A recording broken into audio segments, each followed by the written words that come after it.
కర్నూలు జిల్లాలో 14 assembly 2 MP సీట్లు సాధించి తీరుతామని వైసీపీ జిల్లా regional coordinator MP Vemireddy Prabhakar Reddy అన్నారు. కర్నూలు పార్లమెంట్ అధ్యక్షులు, నియోజకవర్గ సమన్వయకర్తలు, అనుబంధ సంఘాలతో ఎంపీ విజయసాయిరెడ్డి, వేమిరెడ్డి ప్రభాకర్ రెడ్డిలు సమావేశమయ్యారు. అందరినీ సమన్వయపరిచి పార్టీ గెలుపు కోసం కృషి చేస్తారని ప్రభాకర్ రెడ్డి తెలిపారు. అగ్రిగోల్డ్ బాధితుల పక్షాన పోరాడుతున్నట్లే అక్షయ గోల్డ్ బాధితుల పక్షాన కూడా వైసీపీ పోరాటం చేస్తుందని ప్రభాకర్ రెడ్డి స్పష్టం చేశారు. ఎన్నికల్లో కర్నూలులో విజయం సాధించి జగన్ కు బహుమతిగా ఇస్తామని అన్నారు. నంద్యాల పార్లమెంట్ అధ్యక్షులు శిల్పా చక్రపాణి రెడ్డి.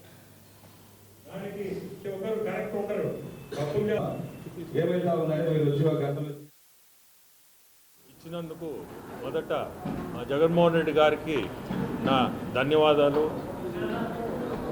ఈరోజు రావడం కూడా మంచిదైంది, మంచి రోజు ఉన్నట్టుంది నాకు. ఎందుకంటే సామాన్యకర్తలు అందరూ మొత్తం వచ్చారు, తర్వాత లోకల్ లీడర్స్ కూడా అందరూ వచ్చున్నారు, అనుబంధ సంస్థలు వీళ్ళు కూడా వచ్చున్నారు. సో అందరినీ కలిసినట్టు అయింది నాకు. పండగ తర్వాత ఈ కార్యక్రమాన్ని ఇక్కడనే వారానికి 3 రోజులు కానీ 2 రోజులు కానీ ఉండి పార్టీని బలోపేతం చేసి తప్పకుండా 14 సీట్లు అసెంబ్లీ సీట్లు గెలవాలని ధీమాతో కర్నూలు వచ్చి తప్పకుండా దీని మీద కూర్చొని చేయాలని 2014లో 11 వచ్చినాయి, ఈసారి 14, 2 పార్లమెంటు ఇది తప్పకుండా తీరుతుందని అనుకుంటున్నాను. ఈరోజు జగన్మోహన్ రెడ్డి గారికి రాష్ట్ర వ్యాప్తంగా స్పందన చూస్తూ ఉంటే రాబోయే రోజుల్లో ఖచ్చితంగా భారీ మెజార్టీతో సీఎం కాబోతున్నారనే విషయాన్ని తేటతెల్లమవుతూ ఉంది. ఈరోజు చూస్తూ ఉంటే ఎక్కడ చూసినా ప్రజలు బ్రహ్మరథం పడుతూ ఉన్నారు.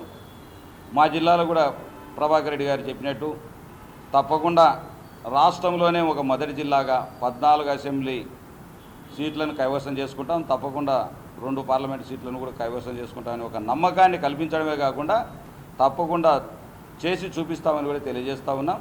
అదేవిధంగా మా ఇద్దరు జిల్లా అధ్యక్షులు, అదేవిధంగా మాకు మంచివాడు సౌమ్యుడు, ఈరోజు రాజ్యసభ సభ్యుడు వేమిరెడ్డి ప్రభాకర్ రెడ్డి గారిని ఇన్ఛార్జి చేయడం వల్ల ఇంకా పార్టీ బలోపేతమయ్యే పరిస్థితి కనపడతా ఉంది. ఎందుకంటే గతంలో ఉన్నటువంటి గౌతమ్ రెడ్డి గారు ఆయన ఎమ్మెల్యేగా పోటీ చేస్తూ ఉన్నాడు కాబట్టి, ఆయన రాను ఎలక్షన్లు దగ్గరకు వస్తూ ఉన్నాయి కాబట్టి ఆయన కూడా గతంలో బాగానే పనిచేశాడు. మంచిగా మేమందరం కలిసిమెలిసిగా ఈ యొక్క జిల్లాలో పార్టీని అభివృద్ధి చేయడం జరిగింది. For more updates please subscribe 99 TV Telugu.